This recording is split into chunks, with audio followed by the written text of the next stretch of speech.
Another week of college football, another reshuffling of the deck. Here is Brandon Marcello's take on Week 8. He's got Oregon, Georgia, Ohio State as his top 3 teams. Texas down to 6 after suffering its first loss of the season.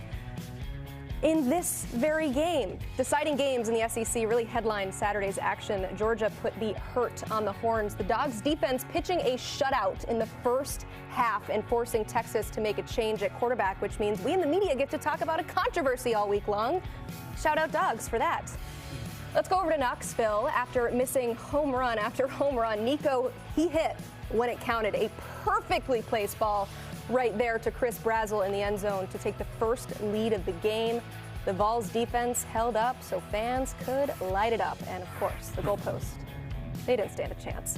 So did they smoke the goalpost, too? They didn't smoke the goalpost. Figure that out. Boy, that'd be something. But they took them to an unknown location. They didn't follow it this time.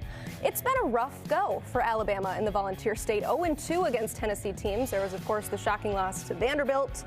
And then taking another loss 180 miles east. Memphis, though, not on the schedule. So, thankfully, Alabama is done there. And after all of that, this is what the SEC standings look like. You've got A&M and LSU at the top, and wouldn't you know it, they actually play each other this week, so that's convenient. Then in a few weeks, we're going to see the Vols and Dogs in Athens. So still a lot to be decided in the SEC. And when it's time to decide things, we bring in Josh Pate, who deja vu in Knoxville once again. It seems like all the photos and videos that you have been posting were just kind of reruns of what happened in 2022. But some people are saying, coming out of this game, that the Alabama dynasty is done. What say you, Josh Pate? People are saying. I can't imagine who in the world would be saying that. Certainly no one on that desk. The Saban dynasty is done, so there's that much. I guess the question was, when the baton gets handed off, does the nose of the plane dip any? Well, spoiler alert, if you've been DVRing these games and you haven't watched, the nose has indeed dipped. And I don't want to say free fall right now because technically they're still in the playoff picture. But I don't know if I were to ask Emily, Hassel, Kannell, could you tell me what Alabama's offensive identity is right now? And it's gotten worse kind of over the last few weeks because they didn't have explosive passes. They didn't have explosive runs last week. Defensively, they've kind of been what they are all year. So that's the microcosm. In the macro, I don't know. I think I viewed it as there's one door closes and then another door opens. So in terms of dynasty talk, I think we're just on chapter 1 of whatever a new era is. And chapter 1, page 1 has started off a little shakily. But I also don't think this is fully like Kalen DeBoer's Alabama. I don't know what that'll be. I tend to think it'll be good. But like year 2 and year 3, I just think it'll feel a lot different than it feels now. It's just a weird time. The Bama dynasty ended after the 2020 national championship. This thing has been over for quite some time because you can't have multiple dynasties at the same time. Georgia then had their dynasty, which when they won back-to-back titles in 21 and 22. So this Bama, lore that lives there, it was a phenomenal run, but enjoy it and then move on. They were not a very good team last year. That might have been Nick Saban's best coaching job with that roster, getting them to the playoffs, getting them past Georgia, and taking it to overtime against Michigan. But now that he's done, I think Alabama fans have to embrace what Josh is talking about. This is a Kalen DeBoer era. There are going to be some growing pains. They're not a very good team right now. They are not a playoff team, too. We can stop talking about playoff elimination as, can they still make it if they're 10-2? They are done. What? Alabama is You're telling not me if they win out, they're not going to be in the playoffs? They're not going to win out. Okay. That's the thing. Right. We keep talking about this well, what if they go 10-2? They're not going to go 10-2 playing the way they are. They're too reliant on Jalen Milroe, who is banged up, and he's out there. He hasn't eclipsed 30 yards rushing in 3 games, and that used to be his superpower, was the ability to take over games with his physical presence and his running ability. He can't do that. They were too reliant on Ryan Williams on the outside, a 17-year-old freshman. They don't have any depth. And the defense is bottom barrel of the SEC. This isn't a very good football team. So while we can talk about playoffs all we want, this year is a rebuild year while they try to figure out exactly what Pate's talking about. Kalen DeBoer needs to evaluate the roster the way he wants to, the way his staff wants to, and build what he wants to build. This is a transition year, and it's normal. Like, what's not normal is the success they had with Nick Saban. That run was one we may never see again.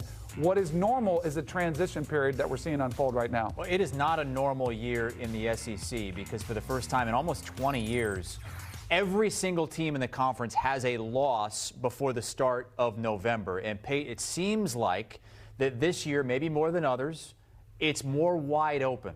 How many teams in your mind could win, not just the SEC, but could win the national championship this season? Oh, man, actually, the answer to the first question you almost asked, who could win the SEC, Yeah. It feels like there's two of them right now. It feels like we just watched them play in Austin, although LSU fans would push back on that. I agree with Kannell. Bama, I mean, I'm speaking mathematically, they're not eliminated, but they certainly don't feel like they're done losing right now either. LSU, on the other hand, feels like they're trending up. Still got questions about Tennessee, but at the same time, if we're talking about like the cream of the crop, it's Georgia and then we can fill in the rest. But if we're talking about winning the whole thing, I'd still start with Georgia. Texas is right behind them, though, still as one of the favorites to win the conference, therefore one of the favorites to win it all.